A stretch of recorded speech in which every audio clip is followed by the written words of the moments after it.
Assalamualaikum warahmatullahi wabarakatuh. Alhamdulillahirabbil alamin.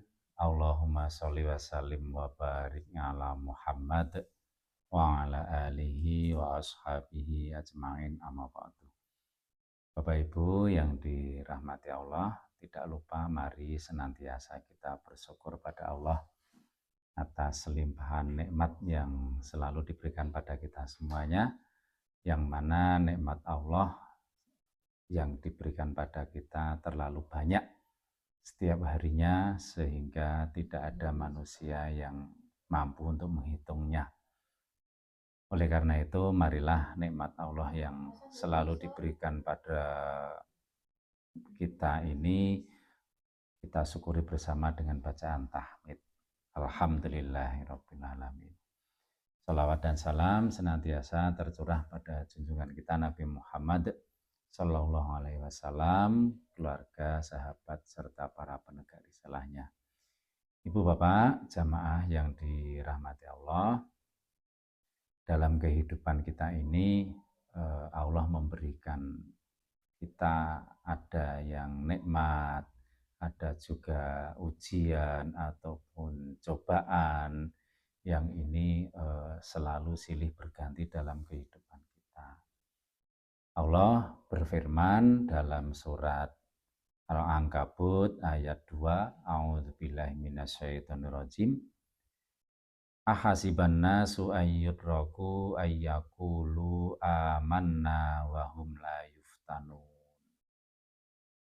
Apakah manusia mengira bahwa mereka akan dibiarkan hanya dengan mengatakan kami telah beriman dan mereka tidak diuji? Nah, berdasarkan ayat ini, walaupun kita itu sudah mengikrarkan diri menjadi seorang yang beriman, namun Allah itu tetap memberikan ujian ataupun cobaan kepada kita. Sehingga tidak dibiarkan begitu saja. Oh, si A sudah beriman lalu saya biarkan sudah pasti baik, tidak. Tetapi ketika manusia itu sudah berikrar menjadi orang yang beriman, Allah tetap masih memberikan ujian pada kita. Tentunya ujian itu berbeda-beda. Ya. Banyak sekali problematika dalam kehidupan ini. Nah, ada yang diuji dengan berbagai macam. Ya.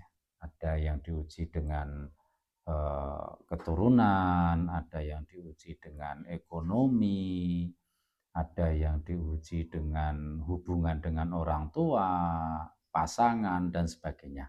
Ini bentuk-bentuk ujian. Nah, sebenarnya apa saja ujian yang diberikan Allah pada kita dan harus bagaimana kita dalam mensikapi ujian tersebut. Allah berfirman dalam surat Al-Baqarah ayat 155. A'udzubillahi minasyaitonirrajim. Walanabluwannakum bisyai'im minal khaufi wal ju'i wa naqsim minal amwali wal anfusi wath thamarat wa basyiris sabirin. Dan kami pasti akan menguji kamu dengan sedikit ketakutan, kelaparan, kekurangan harta, jiwa, dan buah-buahan. Dan sampaikanlah kabar gembira kepada orang-orang yang sabar.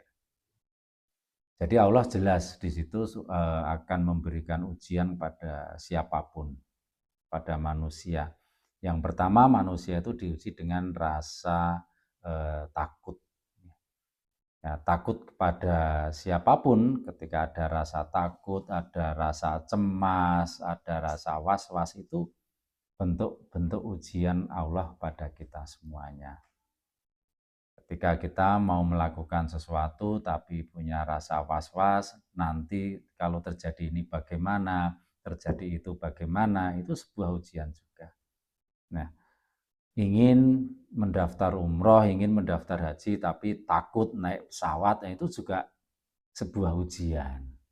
Nah, maka ketakutan, rasa ketakutan ini ada pada setiap manusia, apalagi manusia takut dengan maaf makhluk yang lainnya selain manusia itu hal hal yang sering ada pada manusia.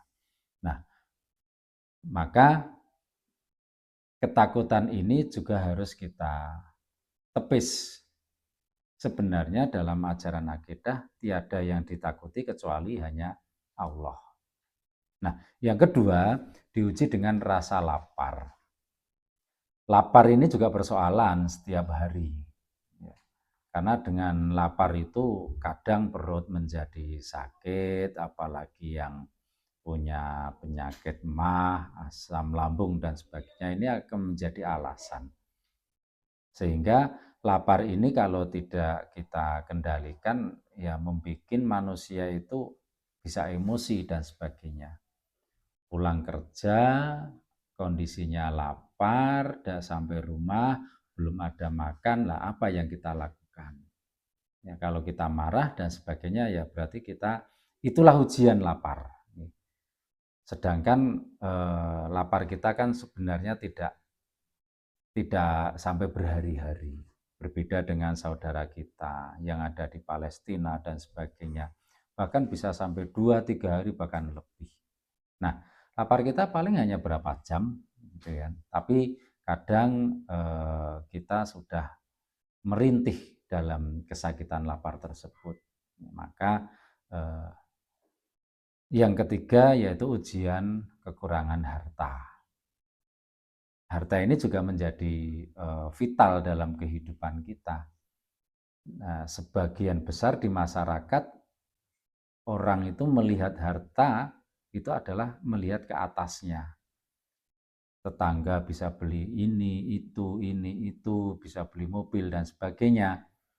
Nah, sedangkan keluarga kita masih hartanya sekian dan sebagainya. Nah, ini menjadi ujian.